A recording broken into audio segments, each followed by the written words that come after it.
Buen día. En el presente video encontrarán un repaso con respecto a nuestra última clase presencial.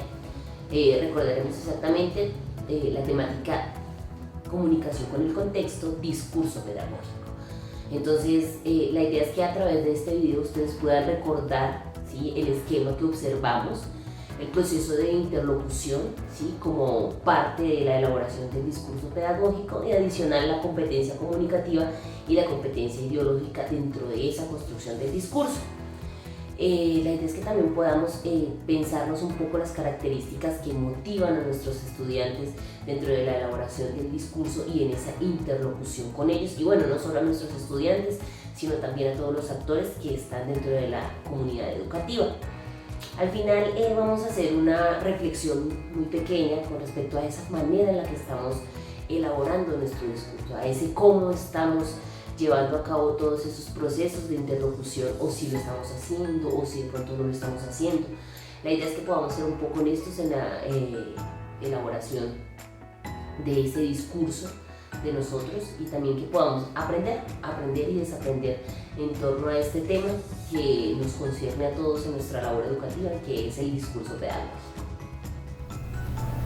Bueno, en esta parte vamos a recordar un poco lo visto en nuestra sesión presencial. Entonces, como les decía, estamos hablando directamente del discurso pedagógico, en estas reflexiones de cómo comunicarnos con el contexto. En primera instancia quisiera contextualizarlo respecto al autor que he manejado durante las reflexiones de este tema del discurso pedagógico.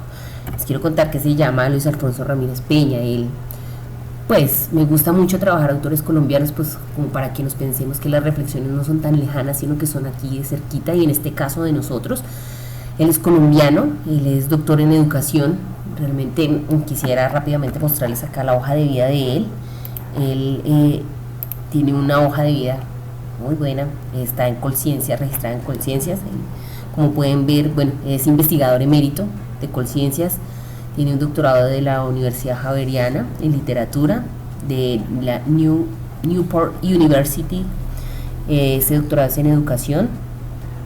También tiene un doctorado de la Universidad de Santo Tomás en filosofía. Tiene una maestría en lingüística española del Instituto Caro y Cuervo, y bueno, es el licenciado en español de la Universidad del Tolima.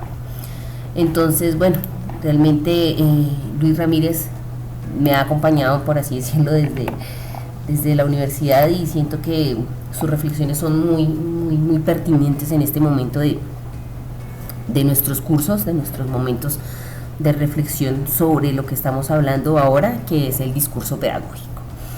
Bueno, en este momento vamos a retomar este esquema respecto a la construcción del discurso pedagógico que nos plantea Luis Ramírez, que lo observamos en clase y que, bueno, tuvimos algunos debates sobre él. Bueno, vamos a tomarlo rápidamente, sobre todo para aquellas personas que no pudieron acompañarnos completamente en ese primer momento allá en la ciudad de Yopal. Recordemos un poco lo que hablábamos del discurso, ¿sí?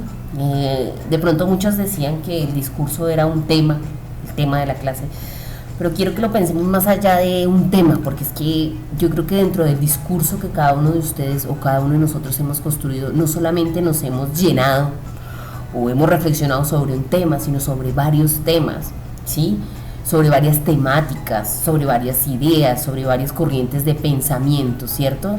Y eso es lo que nos convoca, ¿cierto? Y por eso está aquí. Ese sería el momento en el que nosotros tendríamos que empezar a pensarnos ese discurso como esa excusa para encontrarnos, para que se encuentre el interlocutor 1 y el interlocutor 2. Entonces tenemos aquí en este momento, enmarcando este discurso pedagógico, la competencia comunicativa y la competencia ideológica. Estas dos competencias en interacción, como lo pueden ver, en interacción,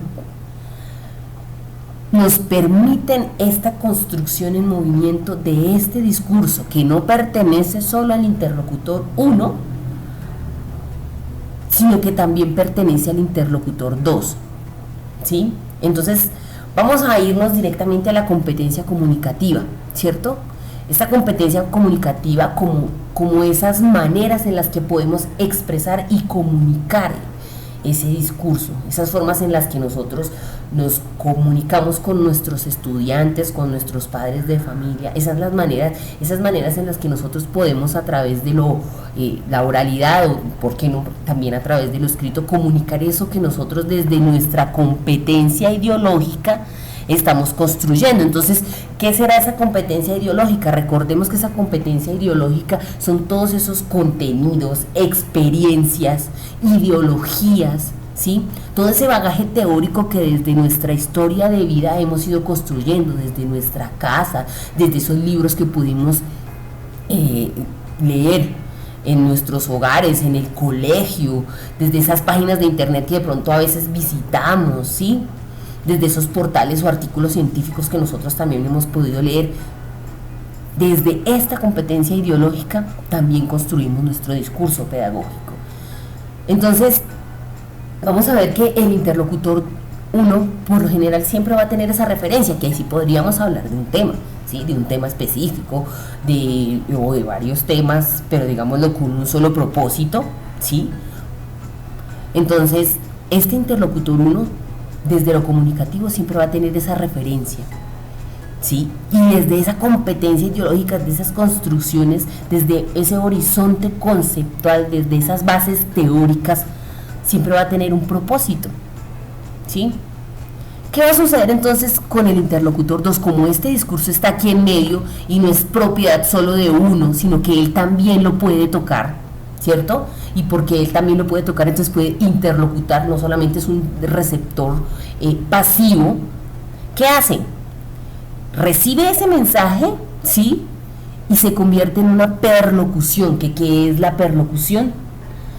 Aquello que él puede comprender, abstraer desde su particularidad, desde su subjetividad, ¿cierto?, que no podría ser esta misma referencia porque en este proceso hubo una transformación, este discurso se movió tanto acá como acá, ¿sí?, porque hay una interlocución. Entonces, esta perlocución que nosotros hablamos es esa construcción particular de este interlocutor 2, que si lo pensamos como el movimiento del que venimos hablando, este interlocutor 2, este mensaje luego lo puede convertir en esta referencia, con un propósito, ¿cierto?, desde estas dos competencias, comunicativa e ideológica, ¿cierto?, y se convierte en el interlocutor 1, y este interlocutor 1 se puede convertir en el interlocutor 2, y así este discurso se convierte en movimiento, ¿sí?, se convierte en una construcción en movimiento, en este caso, de nuestras formas de expresarnos desde el discurso pedagógico, ¿sí?, desde esas maneras en las que nos estamos haciendo maestros, desde esas maneras en las que nos estamos haciendo docentes. Entonces, ¿por qué de pronto quiero dejarles muy claro esto de que en este discurso no estamos hablando de un tema? Sí, o sea, más allá de ir a pensarnos en una sola clase en la que voy a hacer un discurso, sí, en la que voy a hablar de un solo tema, pensémonos es lo que podemos hacer si tenemos dentro de este discurso una competencia comunicativa buena y una competencia ideológica riquísima. ¿Cómo será entonces esa referencia y ese propósito? ¿Qué sucederá con ello? Espero que hasta ahí les hubiese quedado un poco claro este tema de la competencia comunicativa y la competencia ideológica dentro del discurso. Bueno, ahora quiero que hablemos un poco sobre estas dos competencias que intervienen dentro de la construcción del discurso, que hacen parte de esa construcción del discurso.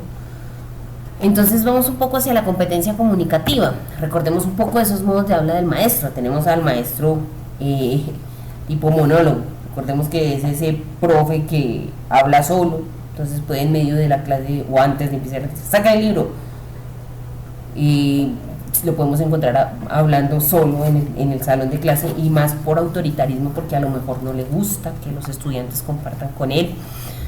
Luego tenemos a este profesor que tiene un aula desde lo cáustico, ¿sí?, que es ese profesor que por lo general ridiculiza a los estudiantes, que no le gusta que de pronto sus estudiantes, aparte de que pronto no hablen en el salón, cree que las maneras de comunicarse con ellos o de expresar su discurso es ridiculizándolos, ¿sí?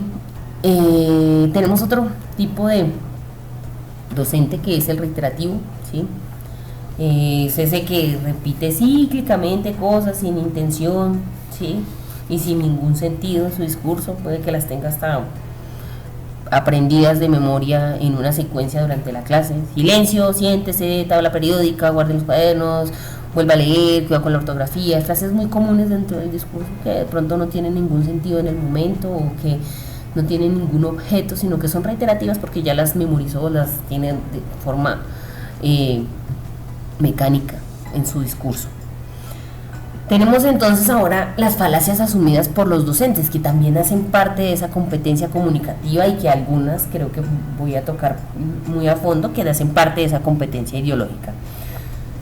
Tenemos ese docente que desde su competencia comunicativa, el docente es el único que tiene la verdad absoluta, no puede ser cuestionado porque desde su competencia ideológica se quedó en el modelo pedagógico tradicional. Entonces él es un ser de luz intocable. Y entonces por eso desde su competencia ideológica, desde su competencia comunicativa, perdón, no hay ningún tipo de proceso de interlocución, ¿sí? Entonces el docente simplemente es un repetidor de conocimientos con verdades absolutas, ¿sí? Quiere verlas plasmadas en sus estudiantes como si fueran pequeños autómatas en proceso de operación.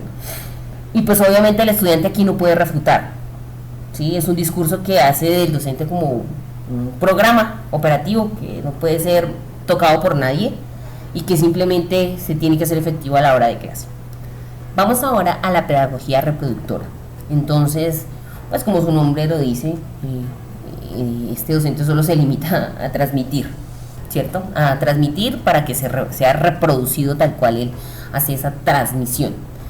Entonces miremoslo desde la competencia ideológica. Desde la competencia ideológica muy posiblemente este profesor tiene unos conocimientos obviamente recitados, ¿sí? Conocimientos desde lo tradicional y posiblemente pues no hace muchas reflexiones, no le gusta leer, o si le gusta leer posiblemente supongamos que va a ser desde esas teorías tradicionales en las que el docente está allá arriba y por eso desde su competencia comunicativa será él el único que puede hablar o que puede transmitir la información. Adicional a esto, pues obviamente como es un proceso de reproducción, el estudiante pocas posibilidades tiene dentro de ese proceso de discurso, tiene poca participación. Por ejemplo, el docente solamente se limitará a decir que el agua es H2O, ¿cierto? Y que por qué es el agua H2O, por qué es la fórmula química. De pronto sin detenerse en el proceso de enseñarle a los estudiantes que la razón por que existe el agua o dos átomos de el agua porque hay dos átomos de hidrógeno, un átomo de oxígeno, ¿sí? Y de pronto todo el proceso que se ha llevado atrás de esa fórmula, ¿sí? Entonces, bueno, pudimos ver un pequeño ejemplo de esa competencia comunicativa y competencia ideológica en acción.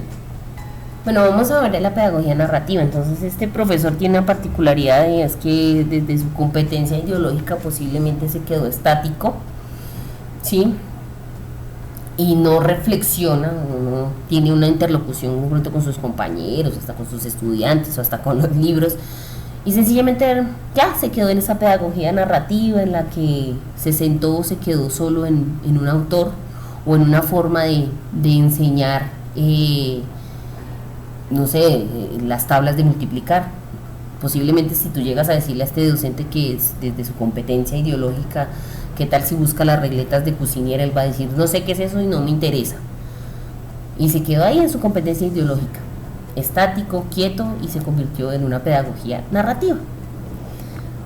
Vamos ahora con el monólogo, bueno, que ya lo vimos. Definitivamente esa pedagogía es súper dañina tanto para el estudiante como para el docente, porque pues al existir solamente comunicación de una sola vía, ¿sí? Desde esta pedagogía del monólogo no hay una interlocución, el discurso no está en movimiento. Es más, no podríamos llamarlo como tal un discurso. Bueno, tendremos que analizar un poco más de fondo, pero tendríamos que pensar que no sería un discurso pedagógico en movimiento, sería más bien algo estático, sería más bien una teoría, ¿sí? Es que el discurso tiene particularidades que tú puedes hacer una interlocución o una interacción, y por el contrario sería más ya una teoría de competencia ideológica. Te habrás quedado ya como un libro quieto y cerrado, pues precisamente porque no hay movimiento. Entonces, bueno, tenemos esta otra pedagogía también, que es la reproducción, que definitivamente esta pedagogía, como les decía, es dañinísima, pues porque tú sencillamente te quedas quieto y sin movimiento, y eso es peligrosísimo porque mientras el mundo va evolucionando, ¿qué pasa con nosotros? Ahora, desde esta pedagogía de las formas de apariencia, entonces, bueno, creo que en esta manera es como más desde la competencia comunicativa en esas relaciones que se han hecho con los estudiantes. Entonces solamente nos dejamos llevar por lo que nosotros dentro de nuestra competencia ideológica creemos que es mayor conocimiento, y es la cantidad.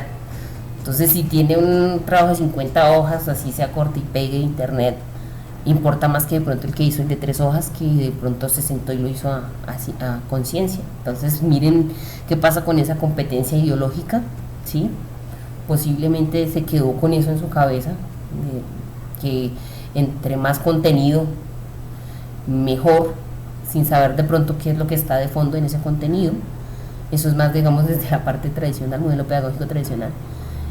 Y si nos vamos entonces a la competencia comunicativa, pues obviamente digamos que en esa relación maestro-estudiante se va a ver fragmentada, no van a haber vínculos, porque posiblemente el estudiante que sí haga a conciencia sus trabajos sin pensar en la cantidad sino en la calidad, no va a sentir que sea importante ello, y bueno, ahí vamos a empezar a tener un poco de caos en los procesos de aprendizaje. Bueno, para este momento vamos a irnos un poco más allá de pronto de la competencia ideológica y la competencia comunicativa dentro de la construcción del discurso, sin dejar de pensar en ellas. Pero entonces vamos a pensar ahora en el discurso como tal, y en la unión de estas dos, y bueno, de todas esas características que al principio hablamos, de todos esos elementos, que hablamos en un comienzo. Y vamos a pensar en esas características que hacen parte de este discurso. En primera instancia, quisiera que pensáramos en esa relación con el estudiante y con el conocimiento. Es súper importante que pensemos que dentro de nuestro discurso pedagógico como docentes está inmersa esa relación uno con el estudiante. ¿Por qué? Porque en esa relación con el estudiante, y me voy directamente a la competencia comunicativa, dependiendo de esas formas en las que yo pueda hacer una interlocución con mi estudiante, puedo crear lazos, ¿cierto? Crear lazos, crear vínculos que tengan como excusa de encuentro este conocimiento, ¿sí? Entonces, vamos otra vez a la competencia ideológica, y es cómo nos podemos pensar desde la competencia comunicativa esa relación con nuestros estudiantes, y cómo también podemos pensar en esa relación con el conocimiento como esas maneras en las que nosotros también podemos, desde la diversidad de conocimientos que existen, bien sea de un tema, bien sea de un pensamiento, bien sea de una postura, cómo podemos en esa relación con el conocimiento pensar de manera crítica, ¿sí? Cómo podemos desde esa competencia ideológica alimentarnos pedagógicamente hablando y fortalecer ese horizonte conceptual, para que no solo tengamos un buen bagaje conceptual, sino que también podamos tener una buena forma, una buena relación con nuestro estudiante. Entonces ahí estaríamos hablando de una relación tanto con el estudiante como con el conocimiento, ¿sí? No una relación vertical, ¿sí? Sino como podremos hablar de una relación que se mueva, una relación en movimiento, una relación en doble vía, en varias vías, ¿sí? Y no solamente con nuestro estudiante, recordemos también con el conocimiento, ¿sí? Ahora vámonos a esa comunicación entre maestro y estudiante. Pensemos que a pesar de que tengamos 20 niños en el aula, ¿cierto? ¿Cómo es esas maneras en las que nosotros dentro de nuestro discurso pedagógico estamos construyendo esos lazos o esas formas de comunicación? ¿Cómo en este momento, y pensémoslo Cada uno de ustedes al pensar en un niño puede pensar en la manera en la que usted se comunica con él. Por ejemplo, Julieta, de transición, creo que todos la conocemos. ¿Cómo es esa forma en que nos comunicamos con Julieta? Ella es muy emocional, es muy efusiva, es muy sentimental, ¿cierto? ¿Cómo me estoy comunicando yo con cada uno de ellos? Como a pesar de tener esos 40 estudiantes, mentira, nosotros lo máximo que tenemos son 18 estudiantes, 19, pero ¿cómo nos comunicamos con ellos? ¿Cómo se comunican ellos con nosotros? No solo en el momento en el que tenemos la clase, pensemos también fuera de clase, porque ahí también estamos construyendo nuestro discurso. Recordemos que si pensamos en el conocimiento como una excusa para encontrarnos con los chicos, vamos a empezar a hablar en procesos de comunicación y de aprendizaje significativo dentro y fuera del aula. ¿Sí? Acuérdense mucho en esta parte cuando yo les hablaba de ese devenir. Esta comunicación es súper importante en la construcción del discurso, porque recuerde que ese discurso no es solo de uno solo, no es solo de acá, de la niña o de la docente o de la mamá o bueno, si es la otra docente. ¿Cómo podemos tener esa comunicación entre todos y entre todos poder ir creando un discurso en movimiento, un discurso en el que van todas esas temáticas, todas esas experiencias, todo ese bagaje cultural, ¿sí? Y todas esas formas en las que nosotros nos comunicamos, ¿sí? Ahora vamos con esa significación en el estudiante. Inminentemente, cada vez que nosotros estamos en interacción con ellos, hay procesos de significación, ¿sí? Hay procesos en los que ellos elaboran su propio discurso y lo asimilan a su manera, desde sus experiencias de vida, recuerden que ellos también pueden ser como nosotros interlocutores, entonces desde esa competencia comunicativa, desde esa competencia ideológica que posiblemente no tenga la experiencia que tenemos nosotros, pero que tiene una experiencia que no podemos anular y que es importante tener en cuenta, sobre todo cuando estamos hablando de discurso pedagógico, ¿sí? ¿Y por qué hablo de esa significación en el estudiante? Porque finalmente cuando nosotros tenemos una referencia y tenemos de pronto ese propósito, quien finalmente decide qué aprende y cómo esas estructuras se forman allá en su cabecita y esas sinapsis neuronales van empezando a pensar y a hacer ese conocimiento, es finalmente el resultado de él, esa perlocución, lo que es el resultado del proceso de aprendizaje. ¿Sí? Esa perlocución, que es esa construcción subjetiva que hace él, ¿sí? Que posiblemente si nos la pensamos desde una postura crítica no va a ser esa comprensión memorística que nosotros le estamos dando, sino una comprensión más reflexiva, teniendo en cuenta obviamente que él no es tabula rasa, ¿sí? Sino que también tiene unos procesos de aprehensión que anticipan a veces hasta los de la escuela o que van a la par con ellos. ¿Listo? Entonces es importante que tengamos en cuenta dentro de este discurso, ¿sí? Dentro de esta elaboración del discurso, que siempre los estudiantes desde su mundo tienen una significación.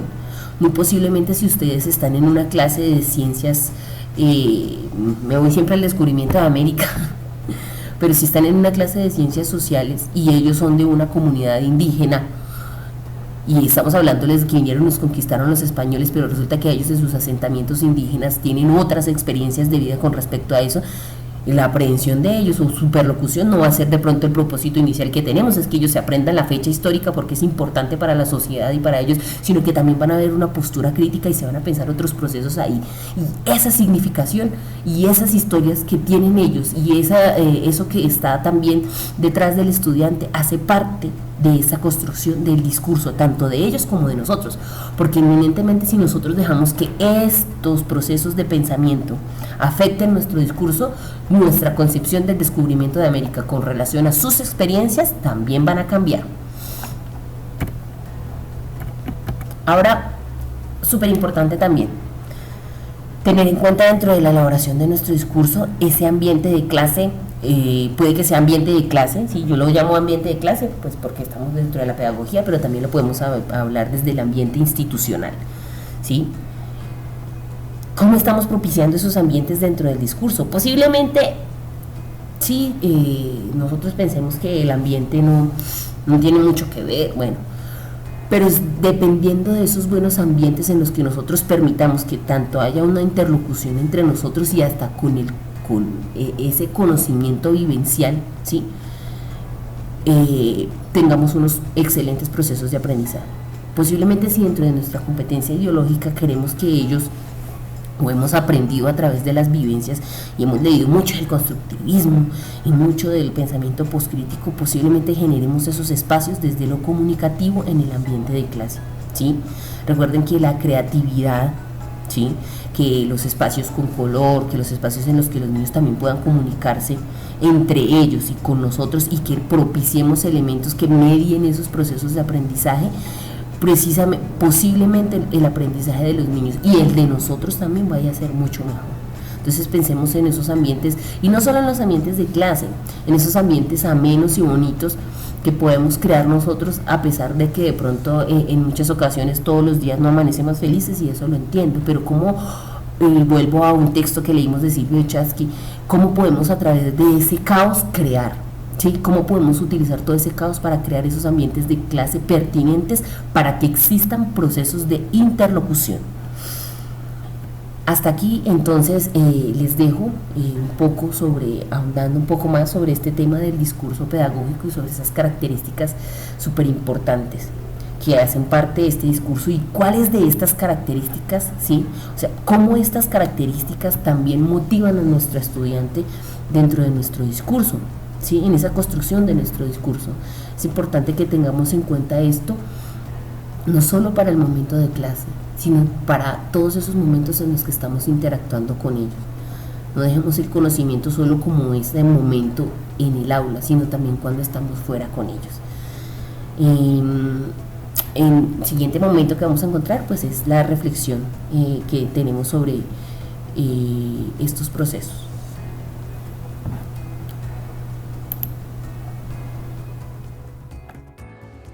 Bueno, para finalizar este video quisiera que pensáramos un poco en esa manera en la que nosotros hemos elaborado nuestro discurso. Recordemos que hablábamos al principio de una competencia comunicativa, ¿cierto? Conocimos todos esos modos de habla del maestro, y que de pronto, sin querer, porque bueno, no somos perfectos, hemos caído, sí, puede que no en todos, pero sí de pronto en algunos. Pensemos también en esa competencia ideológica, pensemos un poco en esa manera en la que hemos construido el discurso desde ese horizonte conceptual, ¿sí?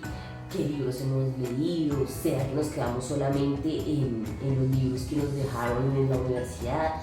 ¿Será que nos quedamos con esos autores? ¿O será que hasta de pronto nos hemos enfocado de pronto tanto en la competencia comunicativa que se nos ha olvidado la competencia ideológica?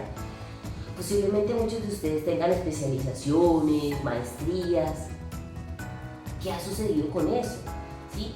Quisiera que nos pensáramos un poco desde nuestro discurso qué ha pasado con cada una de esas competencias y cómo hasta este momento ha evolucionado. ¿Qué tendremos que hacer dentro de cada una de ellas? ¿Sí? ¿Será que también dentro de ese discurso estamos dando posibilidad a la perlocución? ¿Sí?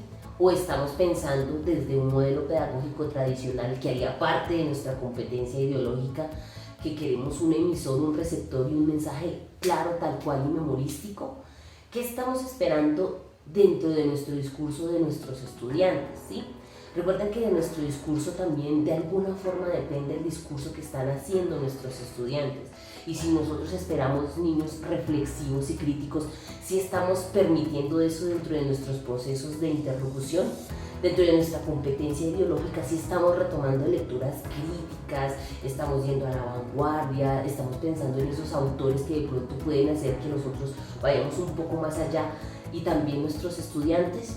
Recuerden que en la elaboración de ese discurso, si nosotros nos movemos, posiblemente el interlocutor 2 también lo haga. O si yo soy interlocutor 2, también estoy dando la posibilidad a que se abra la competencia ideológica y la competencia comunicativa.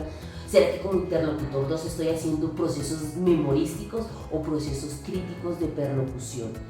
Entonces, quiero invitarlas a que analicen esos dos componentes, esas dos competencias, tanto comunicativa como ideológica, en esta elaboración del discurso. ¿Por qué?